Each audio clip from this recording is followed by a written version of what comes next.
Hello everyone, welcome back to another episode of रोडोना tiger. रोडोना tiger में अब समय आ गया है कि मैं पन्ना टाइगर रिजर्व को विदा करूं। और जिस होम स्टे में मैं ठहरा हुआ था, रामाबाई होम स्टे, यहाँ से भी मैं विदा लूँ। तो ये है मेरे साथ बलबीर जी। बलबीर जी को आपने इसके पिछले कई एपिसोड्स में आपने देखा होगा। बलबीर जी ने मेरे को बहुत अच्छा स्टे करवाया यहाँ पे, और मैं हाईली रिकमेंड करूँगा इस होम स्टे को, क्योंकि ये होम स्टे में आप एक्चुअली में वो फील लेंगे जो आपको होम स्टे में मिलना चाहिए। घर का खाना, घर का रहन सहन, और जिस तरह से यहाँ के जो मतलब देसी लोग हैं, जो यहाँ के पुराने लोग हैं, वो जिस तरह का खाना खाते थे, जिस तरह की चीज़ें करते थे, जैसे रहते थे। आपने मेरा कमरा देखा, ये मेरा कमरा है। मैंने इसका पूरा टूर दिया हुआ है कमरे का, सारे डिटेल्स डाला हुआ है। अगर आपने वो एपिसोड नहीं देखा है तो वो एपिसोड ज़रूर देखिए, डिस्क्रिप्शन बॉक्स में मैं उसकी डिटेल्स डाल दूँगा। तो इस वाले एपिसोड में आप देखेंगे जर्नी पन्ना टाइगर रिजर्व मंडला से जयपुर तक का, और मोस्ट इम्पॉर्टेंट मैं आपको ओवरऑल बजट बताने वाला हूँ कि आपका यहाँ पे खर्चा कितना आएगा, क्या आएगा। प्रेम से बोलो सियावर रामचंद्र की जय, संकट मोचन हनुमान की जय। तो शुरू हो गई है मेरी जयपुर की वापसी की जर्नी, और ये जर्नी गूगल मैप के अकॉर्डिंग अभी कोई 10 घंटे 48 मिनट का होने वाला है, अगर मैंने कोई ब्रेक नहीं लिया तो। मैं ब्रेक लूँगा, और तो उम्मीद करते हैं 11:30-12 घंटे। तो अभी टाइम हो रहा है 7:40, और देखा जाए तो उम्मीद कर सकते हैं कि 8 बजे तक मैं जयपुर पहुंच जाऊंगा, अगर सब कुछ सारा रास्ता ठीक रहा तो थोड़ा सा बीच में मेकअप करने की कोशिश करेंगे, थोड़ा सा आगे पीछे भी हो सकता है। तो टेंटेटिव एक अंदाज़ा लगा ले कि 12 घंटे की जर्नी अभी होने वाली है।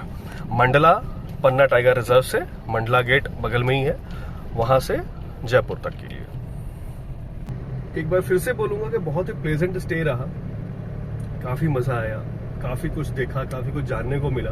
और सबसे इम्पोर्टेंट कि जहाँ आप स्टे कर रहे हो ना, जहाँ पे आप रुक रहे हो, अगर वहाँ पे लोग आपके फैमिलियर हैं तो वाकई में वो आपकी फैमिली हो जाती है। मेरा मध्य प्रदेश में कोई नहीं था, अब मैं ऐसा नहीं कह सकता हूँ, जिससे मिला मैं एटलीस्ट ऐसा ही समझता हूँ कि अब मैंने वहाँ पे एक फैमिली बनाई है। 3 रात रुका हूँ मैं यहाँ पे, 4 दिन एक्सप्लोर किया है, दिन रात एक्सप्लोर किया है, तो बहुत कुछ देखा है। आपने तो इस पूरी सीरीज़ को फॉलो किया हो तो आपने देखा होगा क्या क्या चीज़ें हुई हैं यहाँ पे, कैसी कैसी चीज़ें घटी हैं, और कहाँ कहाँ कब कब मैं रात में गया, रात में लोगों से मिल के आया, ट्राइबल्स से मिल के आया, जो बिल्कुल जंगलों में रह रहे हैं, जंगलों में जिनसे हमला हुआ। अगर ये आपने सारा एपिसोड अगर आपने नहीं देखा है तो ज़रूर देखिए, इसी प्लेलिस्ट में आपको मिल जाएगा। और सफारी करी मैंने, कई सारी सफारी करी, अलग अलग एक्सपीरियंसेस हुए हैं सफारी में।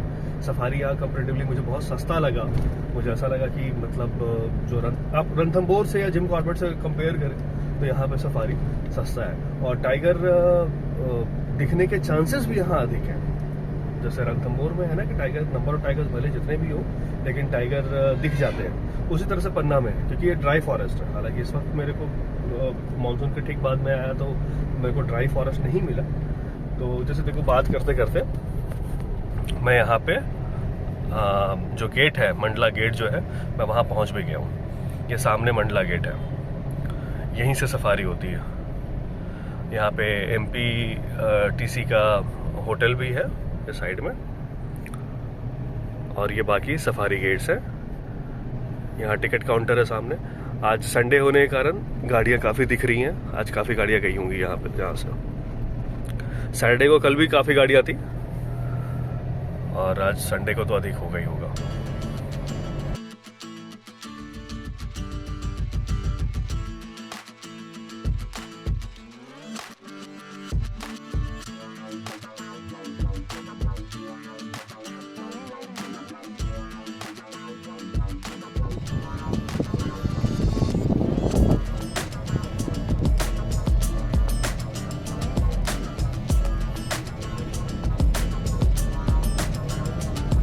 मैं ना मतलब जब आ रहा था इस हाईवे से तब भी मैंने देखा था, और अभी भी देख रहा हूँ कि इतने सारे मतलब कैटल्स है ना रोड के ऊपर, जिसका कोई हिसाब नहीं है। मतलब पूरा सड़क छेक के बैठे हुए हैं, फिर अचानक से आ रहे हैं, डिवाइडर क्रॉस करके आ रहे हैं। मैं ये बात इसलिए कह रहा हूँ क्योंकि बहुत ही फेमस यूट्यूबर है विकास दयाल, एक्सप्लोर द अनसीन 2.0, मैं उनको काफ़ी पहले से फॉलो करता आ रहा हूँ। उनका एक्सीडेंट हो गया था, बहुत ही मेजर एक्सीडेंट हो गया था, उनकी गाड़ी को नुकसान हुआ था, वो बेचारे परेशान हो गए थे वहाँ पे।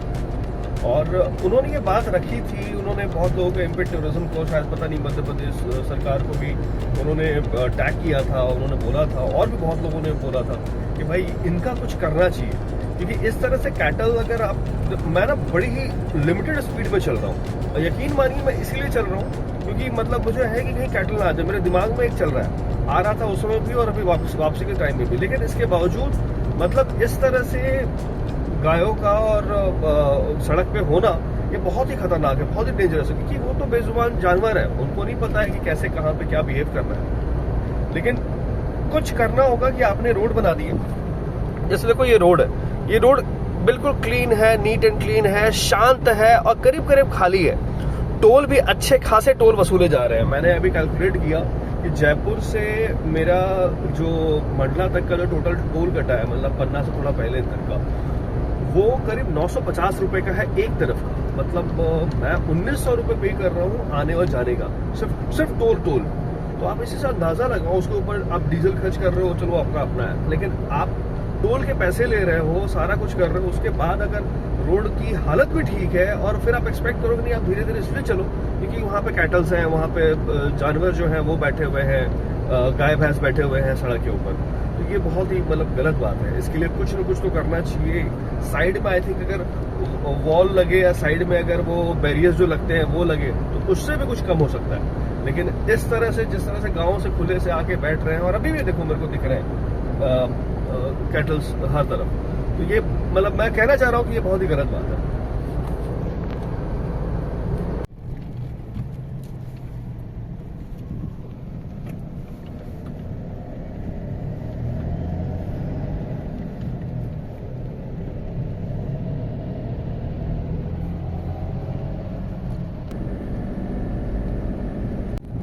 सात 40 में मैं निकला था मंडला से और अभी हो रहा है 10, मतलब करीब 1.25 घंटे और मैं झांसी पहुंच गया हूँ। ये मैं झांसी बाईपास अभी क्रॉस कर रहा हूँ और अभी मेरी कोई 450 किलोमीटर की जर्नी और बची हुई है।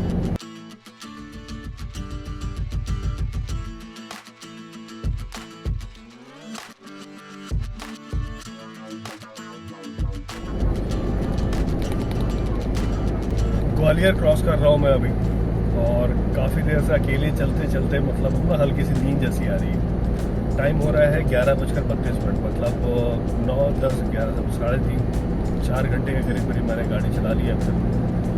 और धौलपुर जाऊंगा, धौलपुर में थोड़ी देर रुकना है और वहाँ से फिर जयपुर की तरफ जाना है। तो धौलपुर का रास्ता अभी भी 1.5 घंटे का है और 85 किलोमीटर अभी दिख रहा है।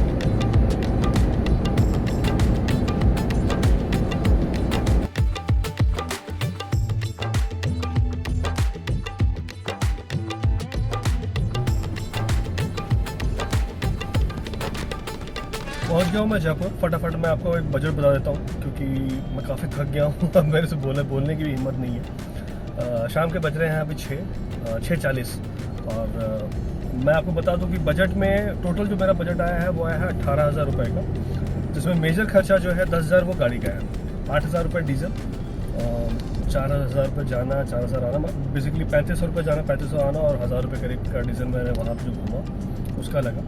और 950 रुपये एक तरफ का टोल लगा, दोनों तरफ का मिला के 950 मतलब 1,900 रुपये के आसपास। और इसके अलावा खाने में मेरा खर्च बहुत कम हुआ है। सारा कुछ खर्चा मिला के खाने का 1,500 रुपये के करीब खर्च हुआ, क्योंकि मैंने वहाँ पे खाया था होम स्टे में और मुझे वो डिस्काउंटेड रेट पे दे रहे थे। मुझे रहने में भी कम पैसे लगे। एग्जैक्टली कितना लगा वो मैं आपको नहीं बता रहा हूँ, क्योंकि हम लोगों को अक्सर होम स्टे वाले या होटल वाले जो है कुछ ना कुछ डिस्काउंट दे देते हैं। तो मैं ऐसे भी उनसे पहले बात करके गया था तो उन्होंने मुझे डिस्काउंट दे दिया, तो मुझे वो कम लगा। नॉर्मली आपको ज़्यादा कम भी लग सकता है और डिपेंडिंग अपॉन कि आप कौन से होटल में रुकते हैं और आपकी प्रेफरेंसेस क्या क्या है। सफारी का चार्जेस मेरा सबसे कम लगा। एक दिन लगा 1,500 रुपये, एक दिन लगा 1,400 रुपये और एक दिन लगा 900 रुपये। 910, 1,410 और 1,510 रुपये, क्योंकि अलग अलग दिन पे अलग अलग सफारी के रेट्स थे, तो उस अकॉर्डिंग सफारी में कम लगा। तो और 2 जगह मुझे टिकट के पैसे लगे। एक जगह लगा 450 रुपये, 425 रुपये राने फॉल में और 250 रुपये पांडा फॉल में।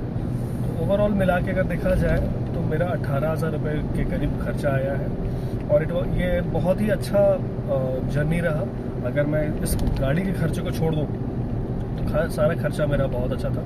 मैंने शेयरिंग इस बार नहीं किया था या कर नहीं पाया, हो नहीं पाया मेरे से, तो वो पैसे सारे जेब से ही लगे। और इसके अलावा अगर मैं लास्ट में अगर कुछ बोलूँ तो बस ये है कि मैं पन्ना टाइगर रिजर्व वापस जाऊँगा। मैंने सोचा होगा वापस जाऊँगा, जितनी जल्दी हो सके जाऊँगा, या जब भी होगा, मैं कंफर्म नहीं कब जाऊँगा। लेकिन अभी इस वाले एपिसोड के बाद मैं एक पन्ना टाइगर रिजर्व का 10 मिनट के अंदर का एक पूरा ओवरऑल क्या क्या कैसे कैसे करना है, एक इन्फॉर्मेटिव वीडियो मैं नॉर्मली सब बनाता नहीं हूँ, लेकिन मैं बनाऊँगा ज़रूर, क्योंकि मुझे लगता है कि मैंने 3 दिन के अंदर बहुत कुछ देख लिया, बहुत कुछ जान गया, तो वो मुझे शेयर करना चाहिए। क्योंकि मैं और जब मैं इन्फॉर्मेशन ले रहा था ना, तो पन्ना के बारे में मुझे वो इन्फॉर्मेशन नहीं मिले जो बाकी यूट्यूबर्स दे रहे थे अपने इन्फॉर्मेटिव वीडियोज़ में। मैंने बहुत लोगों के देखे, डिस्कवर वाइल्ड बॉस के देखे, और भी कुछ लोगों के वीडियोज़ देखे, और आगम सिंह सिसोदिया का देखा, तो वो सब था। फिर लेकिन जो मुझे एग्जैक्टली जो मुझे चाहिए था ना, वो जो मैंने एक्सपीरियंस किया, वो चीज़ें उसमें मिसिंग थी। तो वो करके मैं एक बार मैं भी बनाऊँगा। उम्मीद करता हूँ ये सारी एपिसोड्स आपको पसंद आ रहे होंगे, ये पूरी सीरीज़ आपको पसंद आई होगी। सीरीज़ पसंद आई हो, ये एपिसोड पसंद आया हो, तो प्लीज़ इसे लाइक करें, शेयर करें और कमेंट ज़रूर करें। चैनल को ग्रो करने में मदद करें। ज़रूरत है कि अब ये चैनल ग्रो हो क्योंकि मैं बहुत ज़्यादा इन्वेस्टमेंट कर रहा हूँ, पैसे भी और टाइम भी। तो और अगर उस तरह से रिलेटिव अगर ये नहीं बढ़ता है चैनल, तो मैं डिसअपॉइंटेड होता हूँ अगर उसको सपोर्ट नहीं मिलता है। तो एनीवेज, चैनल पे नए हैं तो सब्सक्राइब करो tiger. Thank you very much.